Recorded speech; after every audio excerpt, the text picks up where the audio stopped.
for joining us on this very special day of hope and healing, exploring the aftermath of the riots. I'm your host, Yuri, and today we'll be examining the relationships between Korean and African American communities and find out their plans of rebuilding LA. And of course, we'll talk a lot about the riots, but not so much about what has happened, but rather focus on why and how it happened. Also, we'll discuss some issues on cultural differences, hidden racism, and most importantly, our misconceptions about each other. And we're going to dispel some of those misconceptions today right here on the show. So let's get down to the bottom of the issue and find some answers. Joining us today are a distinguished panel of guests. First, I'd like to introduce Dr. Anderson, who is the Chancellor of City University of LA. Welcome. Pleasure. And sitting next to him, we have Richard Kim. He's a merchant. Owner of what store? It's called LA Audio Video, and also I represent the Korean American Electronic Dealers Association. And your store was looted and burned during the riot? Yes, one of our stores was looted and burned. Okay, and you're going to talk about your experiences later? Certainly. And sitting next to him, we have Reverend Stern, who was the force behind the meeting held between Koreans and some gang members. So welcome to the show. And next to me is Mr. Jerry Yu, who's the representative of the Korean American Coalition. Welcome. I guess first we can start with some basic questions. What went wrong? How has the system failed us? And as one community leader puts it, one of the deep frustrations that sparked the riots was lack of community control over its economic destiny. Do you agree or disagree with that? I agree, and if I may, I'd just like to suggest that what happened was not a black Korean conflict. What happened was a conflict of frustration that resulted from persons within a certain geographical area not having access to, or not feeling they had access to business opportunity in their own community. It would not have made any difference if the other person or the other persons had been Japanese or Chinese. You know, during 1965, it was the Jewish community, right, that were the other people. You just can't come into another person's backyard, so to speak, and set up shop and expect to have peace and harmony. And what happens here is that both parties become victims. They're, not one or the other, and they're both victims because of the larger racist system that forces this kind of situation. Well, I tend to agree with Dr. Anderson. That was one of the, I think, causes of the riot, but I think that's just one of the causes. I think the cause of the riot, in my opinion, is systemic failure. First, failure to take care of the people in that area, South Central LA. Number two, failure of the justice system that let those people free. Of course. And those are the root causes. When you talk about businesses setting up in a certain area that are not from the area, I think those are not a root cause of any violence like the riots in LA. Well, I agree with you, but there are subtle psychological problems that exist. You know, there was the shooting of Latasha, you see, and that was perceived as being a miscarriage of justice. Another systemic failure of justice. Yes, it wasn't yes. a Korean American Right, exactly. judge or a Korean American justice system that freed Mrs. Du or handed down that sentence. Do you see what I'm saying? Yes. So what happened was, I think, a lot of the black leaders in the black community has misguided some of the efforts of the black community. I think it should have been directed towards the justice system and only at the justice system, not at a particular minority group. She could have been black, she could have been white, and she just happened to be Korean at that Korean American at that place. I think when I hear things like that, I heard for the the parents of Latasha. At the same time, I heard for the Du family too. They both went through, I think, living hell. Yeah, I don't want us to dominate this part of the discussion, but there are psychological realities that don't respond to logic.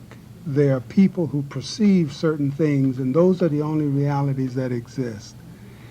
Black people, for example, perceive that the system is not supportive of them. They perceive that when the foreigner comes in, and I use that word advisedly, when the foreigner comes in, the foreigner doesn't understand their lifestyle, their background, and therefore, because of that misunderstanding, demonstrates a sense of, or a certain amount of disrespect for the sensitivities of the guy who's been denied, you see, the opportunity to open his own business. And these feelings lie and they fester. Yeah. If I could, I wonder if I could Well, cut in here no. and make a little comment. Okay.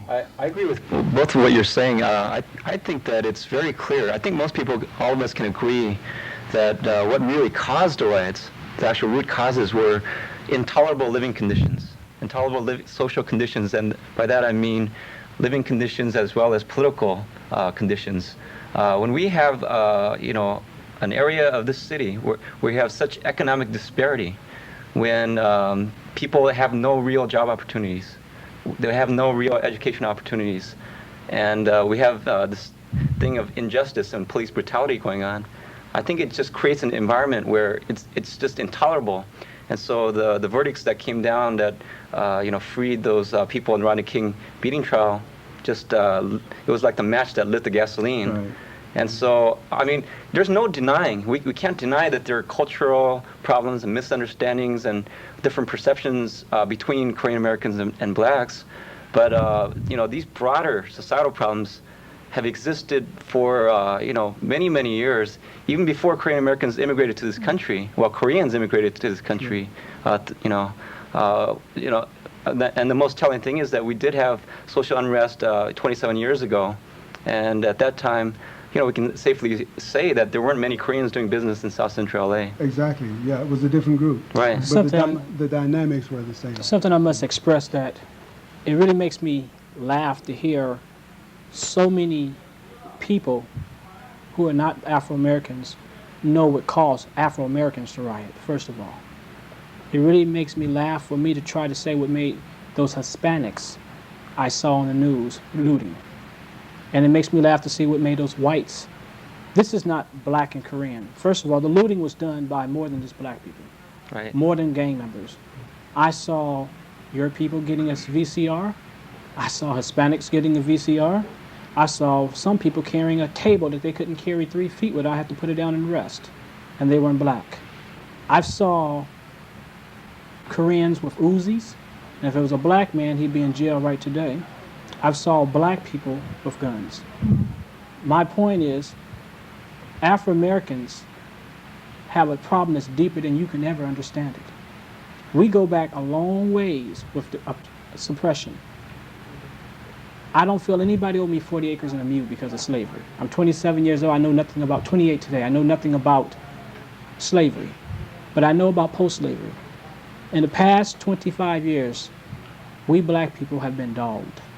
Reverend Stowe, we're going to have to take a break, and we'll be right back.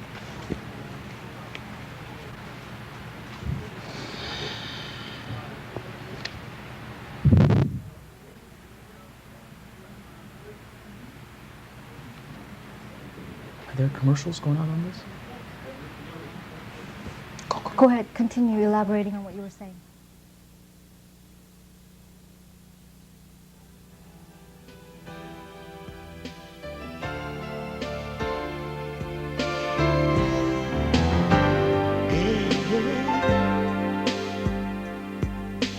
How is there going to be peace?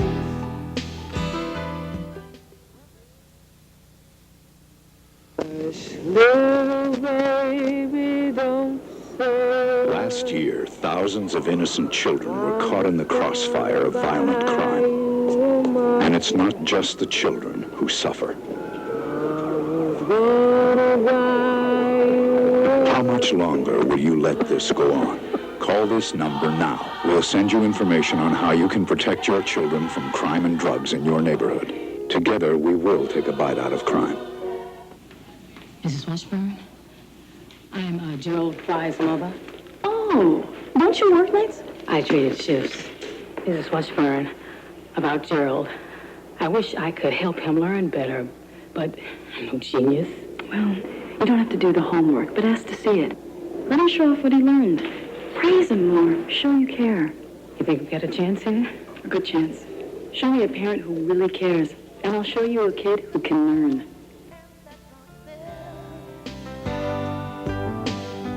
So little people got more than they need, while there's so many hungry mouths in the world to feed. And we're back, and Reverend Stern will continue to elaborate on what he was saying. As I said, 1965 riots were not black people burning their cities, their towns. The 1965 riots was mostly white people burning their own business. This morning we buried the mother of the men who started the 1965 riots, Mrs. Herbert. Unless you talk to her or her son and ask them what really happened, you can't know. The 1965 riots and the riots now are like day and night. They're not the same. Since 1965, black men and women have done great, successful things. They've got educated, we've went to school, we've got our degrees, but the problem is society don't give them a break. As a Korean, There's still great unemployment rate rising constantly. I mean, more so in the black community. As a Korean, especially with young entrepreneurs. we took it offensive for you to come over in around the 1970s greatly and start getting small business loans just because you were the new immigrants. May I finish? Yes. We took it offensively. Not saying it was, regardless whose fault it was, if the justice system made it wrong, you have to understand no matter who made it easy for Koreans to get loans or not, we feel as black people that we had a right to some of them. To this very day in 1992, I can go and apply for a small business loan, and as a black man, I will get turned down mostly because of my color. Can I answer Sure. that Go question? ahead. As a Korean American business person, I think we've been in business for about 18 years. And this is what I'm talking about as a misunderstanding between the cultures. Reverend Stern, which I respect, whom I respect greatly, has said basically, and I know that he believes this, that as a Korean Americans, as a group, has gotten loans from the government to start businesses. You know what? That is not true. I've contacted people from the federal level. I've contacted people from the state level. I've contacted people from the mayors at the city level. No one, every single one has categorically denied that there were ever assistance programs to help out immigrants, especially Asian American Well, may I immigrants. clear you up on one thing? My father prior to dying owns one apartment building. He owned 2 liquor stores and 4 houses. He sold his liquor store on the corner of Avalon and Imperial to a Korean, and my father helped him get the small business loan. Okay, that may may I be- finish? May I finish? Okay, so therefore, it shows you that your statistics are not only erroneous, but your statistics are based upon politicians covering up something that's been said all Reverend the time. Stern, okay, that's your one instance, your father. Okay, let's talk about Let Mr. me- Wilson, let me- another instance. Okay, You want me to can- give more can I- instances? can I Okay, let's please- hear from please? Mr. Kim first. Go ahead. Statistically, Korean Americans in general take on SBA loans as a group, are the lowest number of people in that group take out SBA loans. For example, the rumors I heard are from the black American community, and these are absolute rumors, that we have access to 2-3% loans. We get grants to start businesses. I have not seen anyone in our community get grants to start businesses or 2-3% loans. In 18 years of business, our family business, we applied for SBA loan for the first time last year. A stack of paper this much took us 6 months to complete, and our APR interest rate was 9.75% starting, and it's fluctuating and depending on the prime rate. But did you get the loan? Because you know why? Let me tell you why. It's not because government favored us. For the first, the SBA loans tied up three properties. They tied up all of our properties: our home, our business building, as well as another home that we own. Okay. Let me tell you something. The money we got to start the business, it came from remortgaging our house. Our parents worked. My father worked 3 jobs. My mother worked 2 jobs. Okay. When I was in elementary school, junior high school, we saved enough to buy a house. And then by remortgaging our house, we were able to open our first business. We took out $50,000. Question, did you get the loan? Because we had a home. But did you get the loan? Not Reverend because- Stern, if I'm I can just asking add for- something wait, here, before I finish- I before- just happened to meet I know, before this, I finish, the I need to ask. regional, I know, Western before- Regional excuse me, Director of the Excuse me, SBA. before. Did you get the loan? Because we had a house, not Okay, because we're I asked you Asian. that for a reason. I asked you that for a reason. We have blacks who've done the same sweat, tear, put up houses. The same thing you just described, black men and women in our community every day do the same thing. And you know what happens? We get declined. Okay. May I add a point here just to tie Sure. in what both of you are saying? You're repeating something that we said earlier at the start of the show, that the reality with which people deal is based on their perception, not what's true. What Reverend Stern is describing is a perception. Black people perceive Koreans as getting free loans or getting help. And you see, that's the reality as far as that perception is concerned. The real facts are insignificant. And I just want to go back to one other thing and then tie these two together. What Reverend Stern has been describing, and going back to Watts and coming back to now, and you said the word actually, you said you respect African Americans, and what he was describing was disrespect. African Americans in this society, and you said that too, it's a systemic problem, the larger system problem. African Americans in this society have been disrespected. They were disrespected in Watts, and they felt they were disrespected again in Rodney King. The whole world saw a black man beat by 25 police officers, and 12 jurors told the world, you really didn't see that. That's the ultimate, almost the ultimate form of disrespect. And it is this continual disrespect that causes the fervor. And it is the message that black people and other people who don't have are trying to send to the larger system, that we are no longer content to live with disrespect.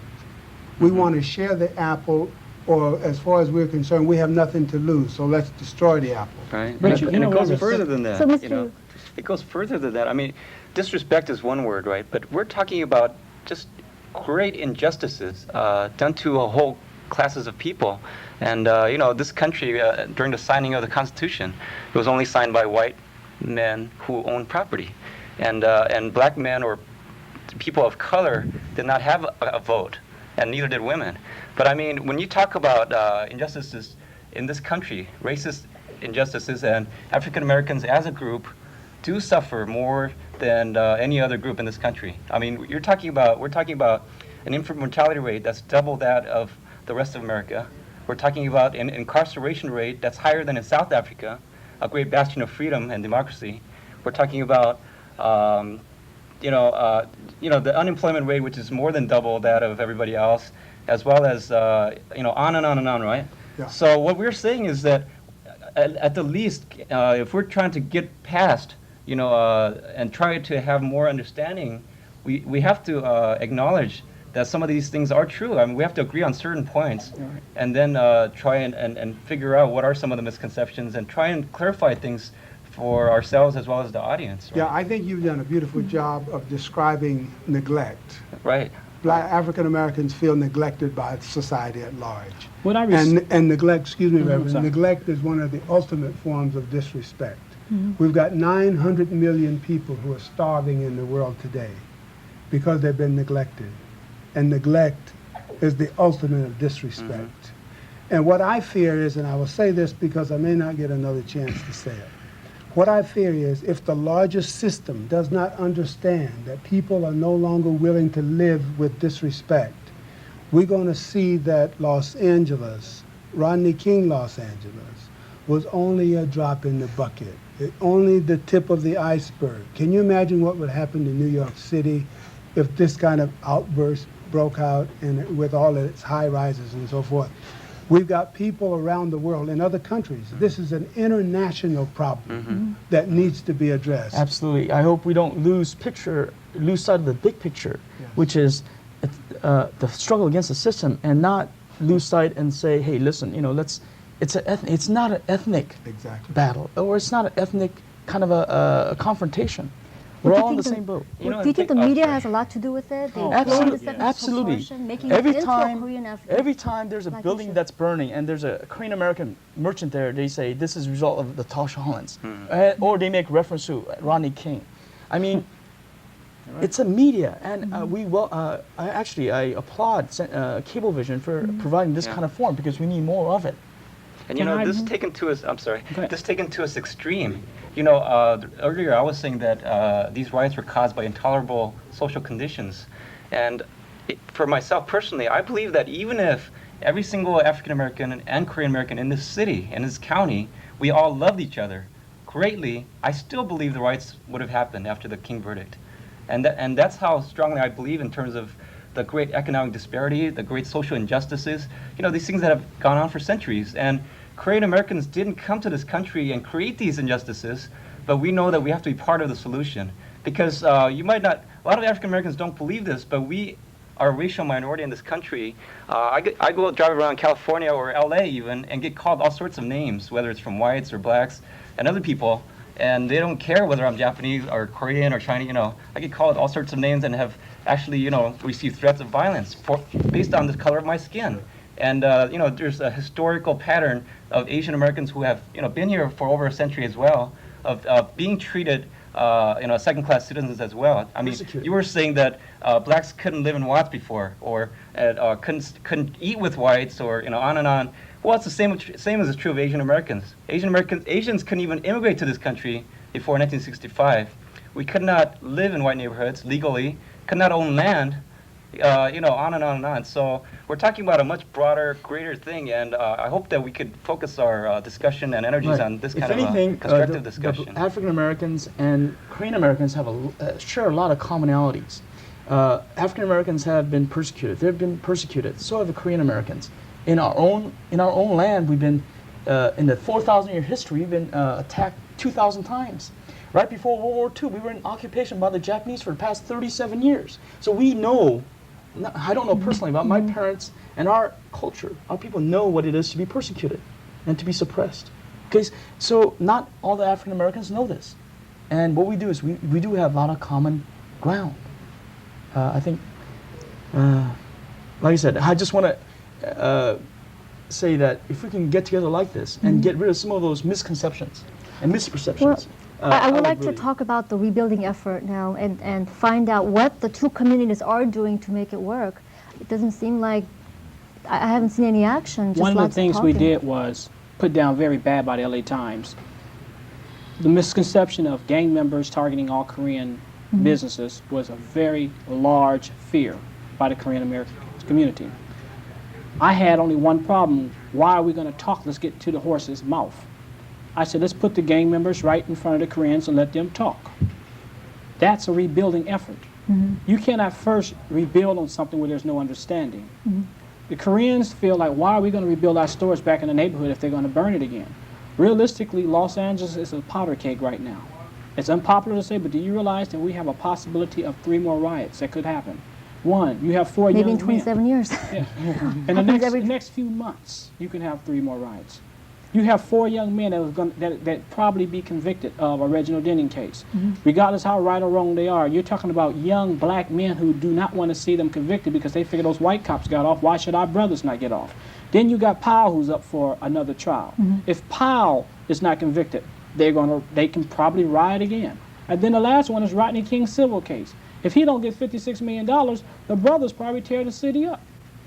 You have a powder keg right now that can't be ignored. So what do you see in your community? Do you see these Korean merchants coming back into the community and maybe perhaps opening up the store again? Or that's why we've been having discussions with the Korean Grocers Association. But they haven't agreed to anything. You The haven't problem agreed to is any it's kind a of culture. We've come to some agreement, but I've learned there's a deeper problem than just, there's a fear. When Mr. Kim, who I have the deepest respect for, was the one and only bold Korean to say, I'll come to that meeting and meet with these gang members.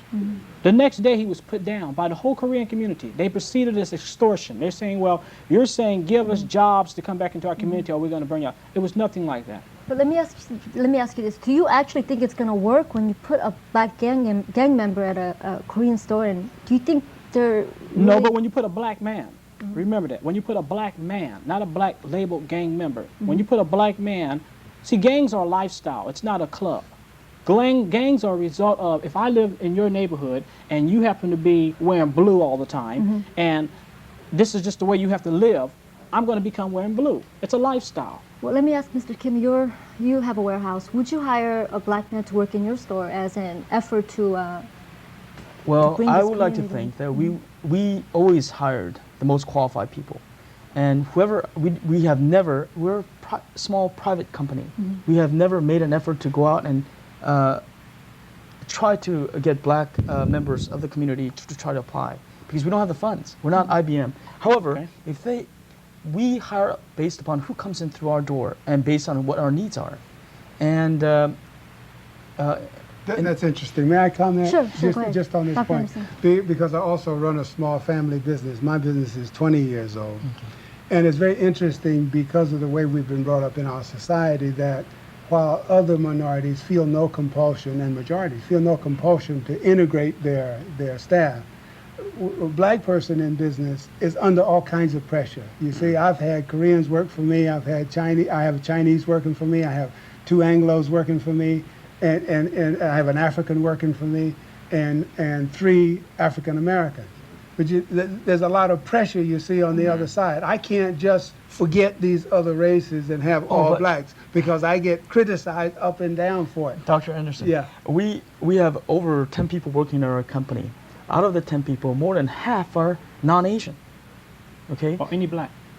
Well, Just quick. I'm not trying to put you down. Or any black. see, you always have to, you always say asked yes for- or no. It's not all black and white issues. Well, that was it's not yes or no. that question was yes or no. Are any of them black? You might want to qualify that question by saying, how many black people have come into our store applying for jobs? Okay, but that's not what I asked you. I asked you, are any black? It's a question, simple question. Let me tell you why. See, thank you. There are Hispanics. We're all adults here. Come Absolutely. on now. Let's get right down to it. We're all adults, and we don't have to be ashamed because we're on TV. I think we have to face some realities here. It's not about what we've done in the past. We know we've all, as black, white, Asian people, screwed up badly because we've been prejudiced. I'm a prejudiced person too. Like you have, all of us have prejudices. Let's face it. We need to now talk about, can we kill that? We've all have our prejudice. You have how many people in your store? 10? 10. Where's your store located at? Well, one of them was on the corner of Western and Venice. Western and Venice. That's right. And you didn't have a black man in the store. Well, see, No, I said that you're condemning me already. No, I'm not. No, I'm not. Please give me a You're chance. saying, Give me a you're chance. saying, I think I have you're 10 right. people. We're gonna I have hold no that, black and person we're gonna working for come me, right so I'm back. guilty. We're gonna No, go you're for not break. You're guilty. doing the same thing I'm that about Simi to Valley people are doing. I'm gonna applaud you about one thing. Okay. You're not guilty, because guilt is when you do something wrong that you didn't know about. I'm just letting you know, as Doctor said in the beginning, you cannot come into our backyard without at least having somebody there that you can culturally understand. When the gang members rioted and the LA rioted, do you know why so many Korean stores went down? They're in the area. Thank you. They were just in the understand that. area. We understand That's that. it. But if you face a reality, When there is no justice, oh no, someone I couldn't have gotten through physics without you. Yeah, well, you're on your own at college. It's not fair. It's all right. Let me get a job, you know, start working, I'm saved. And I'll be in college in another year or two. So, what do you have planned, Mike? I think I'm gonna go home and make a sandwich. Support the United Negro College Fund. A mind is a terrible thing to waste. After dating the guy forever, you think I could tell him anything. Why is this so hard? I'm really scared. It takes a lot of guts to tell someone he's too drunk to drive. But you can do it. Just say it. Because if you don't, there may be nothing left to say. Kevin, I want to drive. Take the keys, call a cab, take a stand. Friends don't let friends drive drunk. when there is no justice, oh no, oh.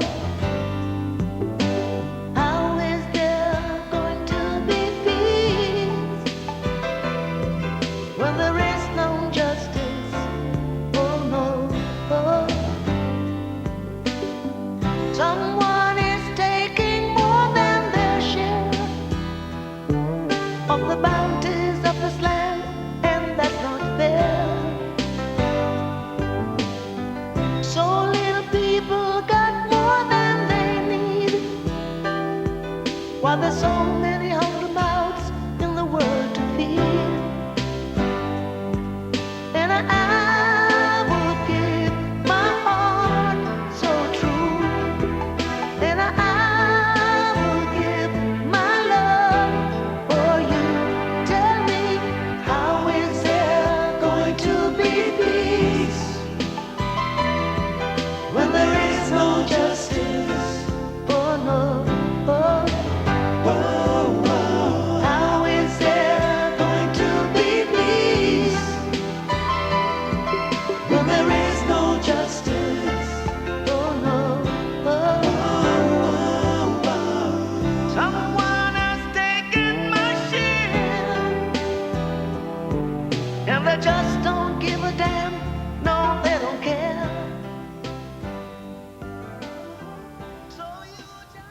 Welcome back to the show. Dr. Anderson had to leave, but we have Dr. Thompson, who's the former president of NAACP organization in Compton. Dr. Thompson, you've heard the discussion. What is your hope for healing in this community? We do hope that both the blacks and Korean will be able to see that in order to live together, we must work together. To just say Latasha Holland died and that was just a death, or to say that Rodney King was beaten and that was just savagery on the part of police beasts who had gone mad is not enough. Now the history is there and the future is waiting for us. We will have to get together and do the future. Well, all the stores that you lost, and some of them were lost at your hands and hands of people other than black hands. And we have to face that. Many of you and many of us have fallen to the tricks of the media who say the blacks rioted. I frankly do not buy the word of a riot. I buy more a revolution. People who are downtrodden so long will rise. The history says that the black people came to America with the white people, and on the backs and through the hard labor, blood, sweat, and tears, we built this country. Now all of a sudden, they have brainwashed the Koreans community, including you, who think that you are the only sufferers in this myth.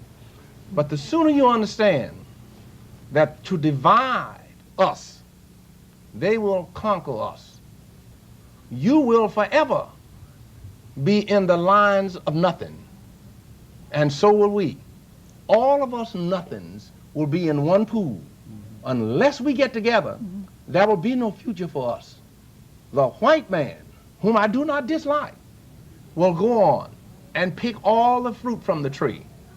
And in the fall, when the leaves fall down, the Korean and the black will go around eating dry leaves because there will be nothing left for us. And the sooner the better. I'm a CEO of TWC Development and Construction Company. And the Koreans should get together with people like me and say, let's go back in and rebuild our stores. If instead of sending a white contractor back there to build your store, you call me and send a black contractor to build your store, that's going to make a difference. Since we are on the rebuilding subject of rebuilding, there's been lots of controversy surrounding who's hiring these contractors, and can you comment on that? Yes. Yesterday, the Minority Black Association of Contractors met with Jerry Mendy. What they didn't know, I didn't even go, because I knew it was a charade of politics at its worst. They walked out on him, and I'm very happy they did. Those contracts have been let. Jerry Mendy doesn't know that his insurance corporations have contractors on their list. They deliberately say to the owners, oh, we have the contractors. So we will go, but one second. But the owner of the establishment, the owner who pays the insurance, has the right to say, no, I have my contractor.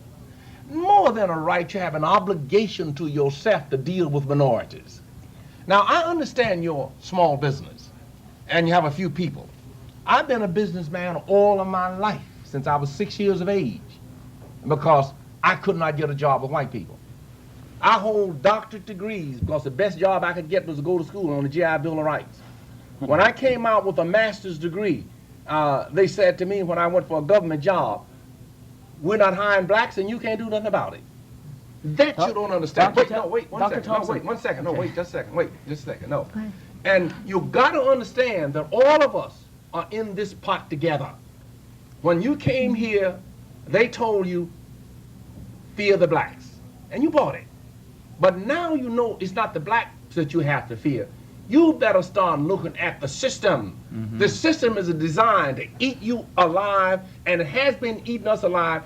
We're tired as hell, and we ain't gonna take it no more. And this is just the kind of education that we're trying to do in our community to let other people know about the history of about this country. Call me and I'll come to you. And the racial discrimination and the injustices that everybody faces in this country. No, you know what? And only now are people all of a sudden beginning to realize that these kinds of injustices do happen to them.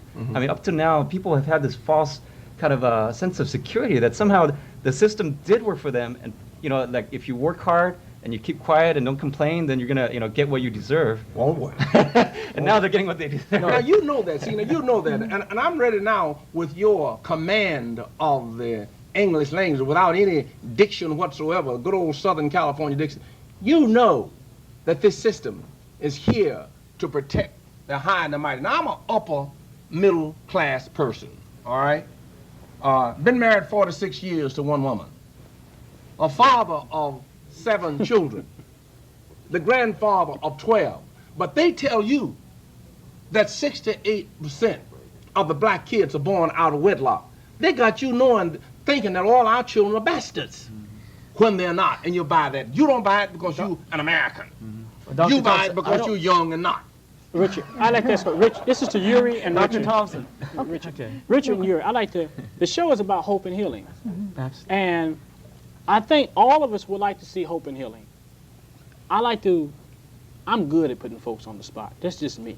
I have nothing to lose. I'm a black young man who really don't have a lot to lose other than some mortgage payments. And I say that sarcastic because my home and my business has a mortgage on it, so you can take a sweat off me. But Richard, I want your hand and note if you're willing to meet after this show, and let's explore the possibilities between blacks and Koreans working together, hand in hand, in a few ways. One, jobs. Let's see if there's a way we can, without politics. I don't want no politics, no funny business, strictly grassroots. I want you to come and meet the young men who they say are the worst men in the world. I want you to come down to my neighborhood with me and come down there and meet with them. Now, go ahead. I would love to. Okay, then I would like to say, I'm not going to come and let you talk. You said you would love to. The question is, will you? Absolutely. Yeah. You have it on tape. One other question. Mr. Kim, who's been talking to... Oh, we do have it on tape. Okay. I didn't know that. Okay. One of the things I like us to do, and I like Mr. Thompson help, I like us to get to the young people. Mr. Thompson, I'm sure you can agree as an older man. As an older man, 40 years. Your job is to train younger men like me and put us out there productively now. I like to finally get the young men together. See, I'll put myself on the spot. I can pull 12,000 gang members together in 2 phone calls. That's why I've been so successful. May I respond since you referred to the older man? My office is open. The head of the Bloods and the head of the Crips met in my office and asked me to put together a proposal to help them come with an understanding, not just to the others, but to understand themselves. I am now writing this document, put it in book form. We're flying back to Washington, D.C. on the 22nd, and we'll stay that whole week working on this problem. I'm working with the County of Los Angeles to bring minority contractors. I frankly would like for us to get away from the word Koreans and blacks. All minorities are equal, equally in the same hole. And the sooner we get together, I would like very much for you to come to my office, you to come to my office, before we bring the 12 or 1,300 young men together. I don't like to call them gangs, because this is a decadent tag that was stuck in their face by the system, say, you are a member of a gang. These are young, hopeless, unemployed, uneducated people, and the system say the doors are closed. And let's get together, you, me and you, and us. We can get together. We can solve this problem. We're going to have to go for it. We'll be right back. Dr. Thompson. Yes. Well, let me protest the fact that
This is just one of the many parts you can play as a young Red Cross volunteer. Volunteer and play your part. My hero, Isaiah Thomas, Kevin Costner, Mr. Wall. These are teachers, but to the kids they've reached, they're heroes. My hero, Mrs. Wooten. If I don't get through to that child, who knows, maybe no one else will. Teachers have the power to wake up young minds, to be heroes, to make a difference. Reach for that power. Teach. Find out how by calling 1-800-45-TEACH. Be a teacher. Be a hero. How is there going to be peace when there is no justice? Oh no. Someone is taking more than their share of the bounties of this land, and that's not fair. So little people got more than they need, while there's so many hungry mouths in the world to feed. And I would give my heart so true, and I will give my love for you. Tell me, how is there going to be peace when there is no justice? Oh no. How is there going to be peace when there is no justice? Oh no. Someone has taken my share, and they just don't give a damn. No, they don't care. So you just might as well face it, for there ain't no other way to erase it. Well, I will give my heart so true, and I will give my love for you. Tell me, how is there going to be peace when there is no justice? Oh no.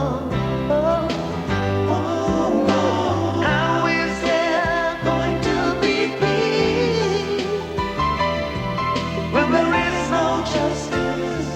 Oh no. Tell me if you know now.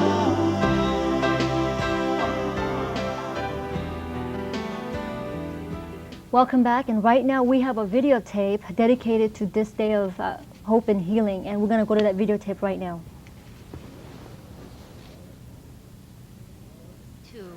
The day we saw total destruction right in our backyard. The day city of LA went up in flames, and our American dreams right along with it. What sparked one of the worst riots in LA history was the not guilty verdict given to the 4 officers involved in the Rodney King beating. Thousands of stores burned, looted, and many innocent lives lost in this battle for justice. But the 2 communities that suffered most were South Central LA and Koreatown, areas where many Koreans operate their businesses in. Rumors were flying high that some blacks only targeted Korean-owned stores as a retaliation against Korean merchants who treat black customers with disrespect. Others say the government simply doesn't give a damn about the poor people living in the inner cities, a system which continues to overlook their social and economic needs. At the end, their only solution was destruction. And the riot was their last straw to get justice. The African American community certainly got their message across, but who's paying the price for their action? Right now, thousands of Korean victims with families are walking the streets with all their life savings gone up in flames as well. Who are the real victims here? There have been some joint efforts between the 2 communities in rebuilding the riot-torn city. But so far, there's been a lot of talk and not much action. We're trying to train people to see a very, very complicated world. Joining us right now, we have 3 new guest speakers. First, we have Barbara Starks, who is a concerned citizen, and she's also an artist, and you could see some of her work in the background. And also, I'd like to welcome Dr. Jung Choi, who's the General Surgeon at Harbor UCLA Medical Center. Welcome to the show. And also, we have a Korean veteran, Mr. Junius Rollins. Did I say that? Right. Welcome to the show. Go ahead and give me your reaction on this whole discussion. I like to start off from the time I was in Vietnam all the way back in 1951 up to 53. What happened, the Korea came over here, okay? And their parents, what I can understand, when I was over in Korea, it was different. You know, no problem. With the Koreans? With the relationship? Mm-hmm. Relationship, with no problem with it. We had, we went to the playground, different clubs, nightclubs and things over there, what they had. The few that they had over there, because the war going on. How is it so different? And over here, since I've been over here, I mean, since they've been over here, all this stuff about career, like they said on the outset before, that they're doing this and they're doing that. But when I was over there, it wasn't that way. Everybody got along. You know, I mean, they had communication. There was communication gap around there with the language barrier. But other than that, it wasn't nothing else. Well, in your personal view, what do you think is the problem? The problem, they came over here and got Americanized. That's the problem. That's what happened. See, the Korean over here came over here and got Americanized, and like the doctor was saying earlier, and this where it all started from. They would listen, and everybody gonna fall in the same. What we gotta get together between the minorities. Do you agree with his statement? Well, I have to, after hearing a discussion for half an hour, I think there's a lot of misunderstanding, and even among the panelists here, there's plenty of misconceptions and misunderstandings. And in my opinion, the root of the problem there is we have been taught by the system, whether it be the media or the educational system or what have you, that has produced two groups of minorities, and among there are others, to sort of see each other from the majority's point of view. What is the biggest misconception Well, you know, that blacks have about Koreans? I think to me, the biggest misconception that African Americans have about Korean Americans is that somehow Korean Americans are part of the power structure that controls the system. And you have to look at the facts. The numbers are, there are, in the last census, there were 150,000 Korean Americans in LA County, total. That works out to less than 2% of the city's population or the county's population. And so, you know, particularly as we're going into this rebuilding effort and so on, so many people, for example, Reverend Stearns that was here earlier, are looking towards Korean American merchants to somehow, you know, contribute to the rebuilding process and maybe revitalizing the economy of South Central LA. But South Central LA, just that one area has over 1 million people, when the whole entire Korean American community for LA County is less than 150,000, or I mean, it's around that much. So, and one other point I'd just like to mention is that, you know, most people think that all Koreans do businesses in black communities, but the fact is, only 10% of all Korean American owned businesses do business in with blacks. The 90% do business mostly with whites, Latinos, and other Asians. Yeah, Madam Chair. Sure. I respect your approach to this, but I don't have too much respect for your naivete. If you think that blacks think that most of you do business in South Central Los Angeles, then that's an error. There's very little business in South Central Los Angeles. And if you did business just in South Central Los Angeles, you'd go back to Korea, because you couldn't survive on it, you see. What we're saying to you today, we are all in this pot together. At Harbor UCLA, I'm the former chairman of the board of family medicine at Harbor UCLA. Talked to Fred Master and Dr. Dowling out there. And when I went out there and took over as the chairperson, there was not one black person working in family medicine. Never in the history had a black doctor gone through residency and intern and graduated from the family medicine program. On the 19th, a black person will graduate. She's coming out at the top of her class, one of the top persons in America, and I put my foot down and say, it will happen. As an educated person, and as a professional people, as you are, if you're going to survive in this country, you're going to work mostly with white people. That's not a deep dark secret. That's fact. So what we need to do as minorities, understand one thing. All of us are equal. All of us are at the bottom of the pit. And let's get out of the pit together. Come to my office. Let's sit down and strategize. Don't bring any Korean gangs with you. Don't bring any black gangs with you. Let's get together first and work through a system. And then go back and work with the system. You see, those schools in South Central Los Angeles, not educating people, they're miseducating people. Speaking of the issue of schooling, Barbara, you had a comment that you told me earlier about changing our history books in schools. Why don't you comment on that?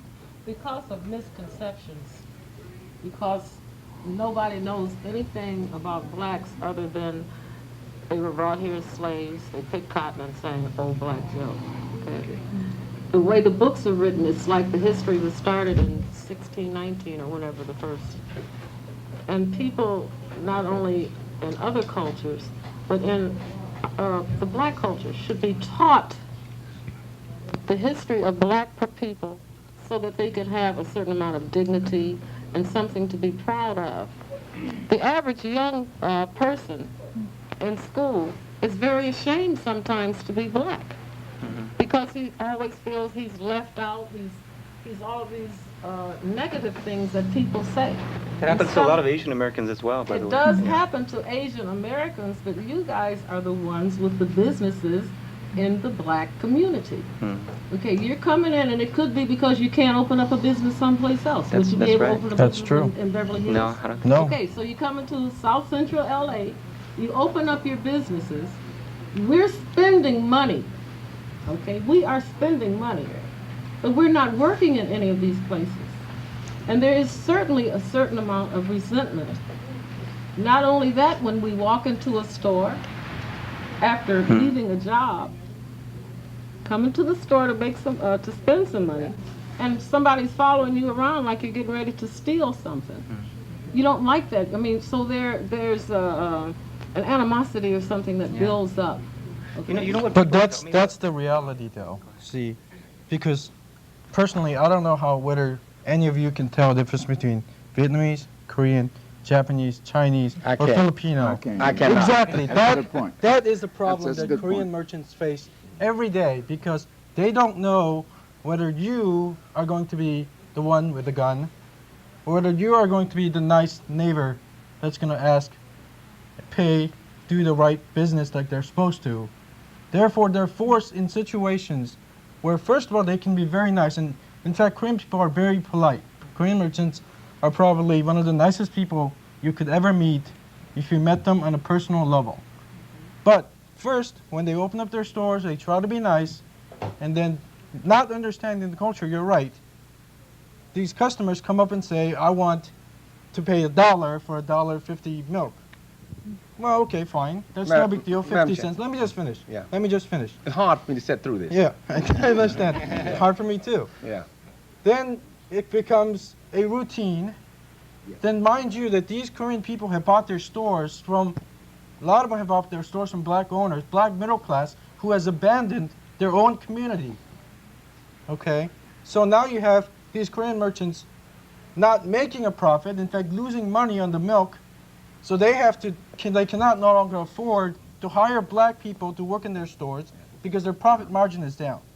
Next thing that happens is, now they start stealing things. You can't from let him sack up so much garbage like that. You just can't let him Well, sack no, that but garbage up this is what and happens. move on that. I'm You just got to stop the providing garbage. you He's with a stacking up different point garbage, of view. and you sit there and you're standing for it. Number one, if a white man walks in that store, he does not assume that that white man's going to steal anything. He assumes that the white man's going to come in there and buy and walk out. I've never seen a black person go in a store and try to buy something that's priced $1.50 and pay $1 for it. You see, the assumption, and I'm happy I'm happy that he's the only Korean who thinks like that. There's not another Korean in Korea or in California who thinks that all people may shoot, may have a gun. Only he. You know, and you almost make me ashamed that I'm the former chairman of the board of family medicine, Harvard, UCLA. With your philosophy, we will never see a black person. And I hope you had no department out there. And if you do, I'm going to find out which one you had. Mr. Choi, your last word. We're running out of time. Go ahead. That's Very just what briefly. I'm just trying to give you. Yeah, you're bad. You're bad for your perspective. people. You are bad for your people. Wait, can I say something? This is not a way to leave a show that's, that's supposed to dedicate. But see, going back to what you said, you're right. And this is a perspective Yeah. I have, because that's what I have. I hope I never have a heart attack. Well, If I would do, like I lose to my leg stop. if I come to you. That's how the media has Okay, been portraying can it. we just stop And this? that's the problem. Wait a You are minute. fake, you're phony. Wait, we're not getting anywhere with this conversation. But see, that's what I'm You trying can't to let him out put that- that garbage on. No, this is these are going on things- with sad. These are the things that get portrayed, and this is what we see, and therefore there's misunderstanding. Well, I would like to thank everyone for tuning in, and especially thank all my guests for being here. I thought it was a great discussion, and I think they deserve a great round of applause. Thank you for coming.